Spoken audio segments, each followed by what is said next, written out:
Hi, good morning, good afternoon, and good evening, everyone. My name is Francis Pernio Madera from Group 4, and we're going to talk about science, technology, and nation building. What do you see in the picture?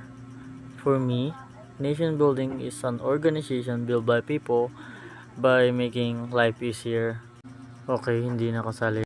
Here's our objective for today: to evaluate the contribution of those agencies, to identify key innovation and their social impact, to explore the role of science and technology in national development, to examine the integration of science and technology in policymaking, to assess public awareness and engagement.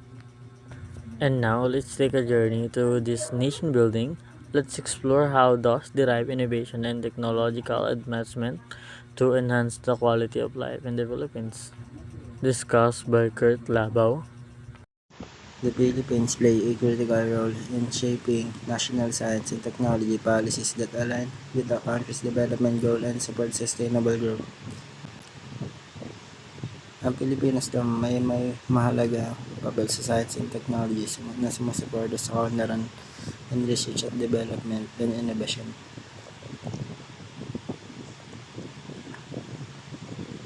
It facilitates the transfer of technology from research institutions to industries, promoting the practical application of scientific discovery.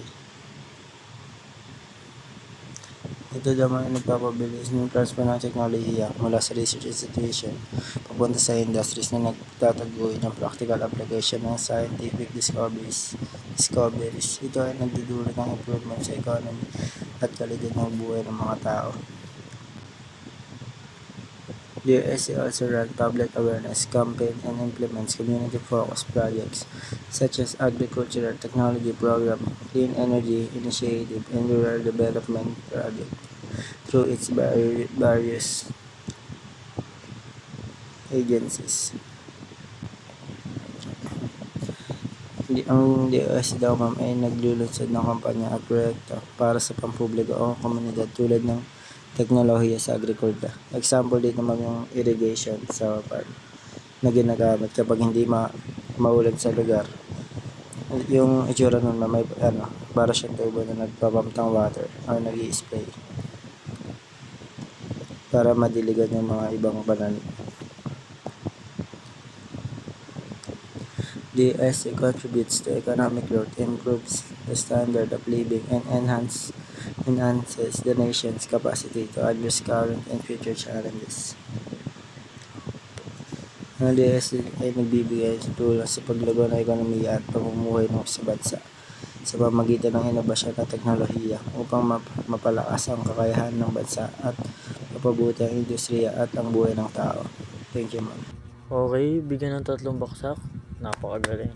So, in one word, ang use ni DOS is simply innovation. And now, let's take a journey to this nation building. Let's go and explore the space exploration, which is discussed by Makabuhay. So, ang PhilSA or ang Philippine Space Agency is a government agency that was created in 2019 to handle the Philippines space program. Think of it like a team that focuses on using space technology to help the country in various ways. Imagine you have a big problem, like a typhoon or a landslide, and you need to help to figure out how to prepare for it or respond to it.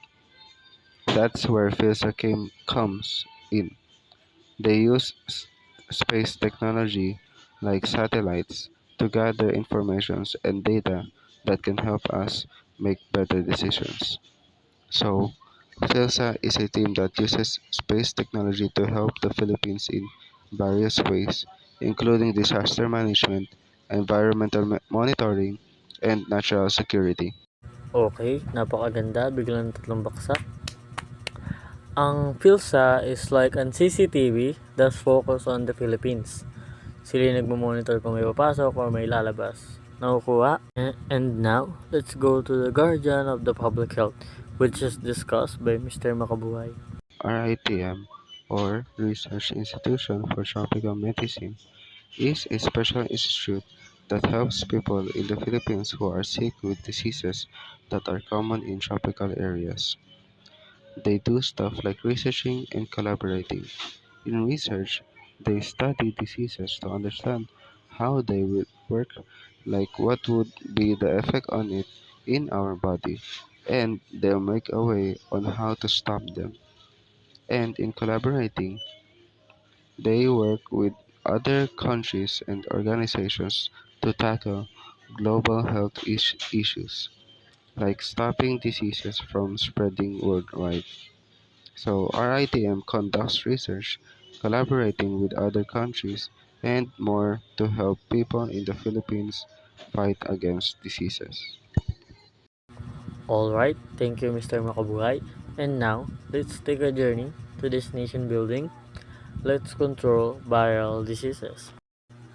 The Virology Institute focus on setting research priority for human, plants, and animal. Virology it plays a vital role in advancing virology research in country, emphasizing the development of diagnostic tools, vaccine, and treatments to address viral disease, thereby supporting national effort in pandemic preparedness and biosecurity. For better understanding, virology is a virus. So, ang ginagawa ng BIP is ini-study nito yung virus to help and develop treatment and vaccine. Improving public health awareness, it focus on key innovation that benefit society like better ways to prevent and manage virus outbreak. So sila yung nagpre-prevent or nagbo-manage ng mga virus outbreak tulad ng pandemic, COVID-19, encouraging people to get involved in health initiative. So sila din yung nagsasabi ng stay at home. So sila yun. Yan guys, malapit na tayo. Unlocking the secret of genetics and heritage to empower healthcare and biodiversity initiatives. Genome Center. This center is focused on genomics and bioinformation research aiming to enhance understanding of genetics.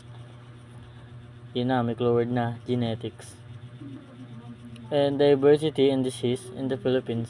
It plays a significant role in public health, agriculture, and biodiversity contribution. So, ang study ni Genome Center is DNA genetics. Doon lang siya. Kumbaga, inoobserbahan nito yung halaman na maliit pa lang, buto pa lang. Parang meron silang manual kung paano mag-grow yung isang plant. Nakukuha. If there's a buto, nasa kanila yung manual kung paano o ilang days ito mag-grow para maging isang puno at magbunga. Ganon yung study ni Genome Center. Marami, human study, plant study, agriculture study, biodiversity conversation. Yun yung study ng Genome Center. And lastly, the final destination, reliance against disaster and climate change. UPRI, established in 2016, is a hub for climate change adoption and disaster risk reduction in the Philippines. It aims to enhance community reliance through research, knowledge sharing, education, and institution building, promoting sustainable development by integrating society and technology and nation building. So UPRI focus on building the country, ability to handle disaster and climate change. So sila yung nagde-develop ng parang ganito ang gagawin nyo pag nagkaroon ng climate change or disaster. It develops new strategies and tools to help community to prepare and recover from natural disaster and man-made disaster. So, ang natural disaster, example nito yung mga volcano eruption, earthquake, typhoon, tsunami. Ang man-made naman is yung sunog, baha, kasi man-made naman yun, di ba? Also, raise public awareness and encourage communities to engage in disaster preparedness. So, sila din yung parang let's volunteer, ganon. Parang sa SeaWatch, kumbaga. Parang kambal nito yung DCRRM, yung palaging text ng text sa'yo pag bumabagyo. Okay, that's all everyone. And any questions so far? And let's have a recap. DOS is simply innovation. PhilSA is space exploration. RITM is disaster management. Virology is simply virus. GNOME is DNA. UPRI is disaster. Thank you everyone. Good luck.